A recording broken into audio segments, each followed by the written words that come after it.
Everyone, welcome back to my channel and this is Lakshmi. So guys, आज की video में मैं आपके साथ शेयर करूंगी पिंक आउटफिट के साथ मेकअप लुक कैसे क्रिएट करें। जैसे गाइस, मैंने आज पिंक आउटफिट के साथ मेकअप लुक क्रिएट कर रखा है। सो गाइस, अगर आप भी चाहते हैं पिंक आउटफिट के साथ मेकअप लुक कैसे क्रिएट करें, तो गाइस वीडियो को पूरा एंड तक देखिए। अगर गाइस वीडियो आपको अच्छी लगे तो प्लीज़ लाइक शेयर करिए। तो गाइस, ज़्यादा टाइम देते ना हुए, चलिए आज की वीडियो स्टार्ट।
ये थी आज की वीडियो कैसी लगी प्लीज़ कमेंट करके बताइए।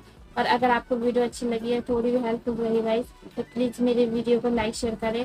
और अगर आप मेरे चैनल पे नए हैं तो प्लीज़ मेरे चैनल को सब्सक्राइब करें और साथ ही बेल आइकन पर हिट करें, जिससे आपको मेरी वीडियो की नोटिफिकेशन सबसे पहले मिले। सो गाइस मिलते हैं नेक्स्ट वीडियो में, तब तक के लिए bye and take care guys.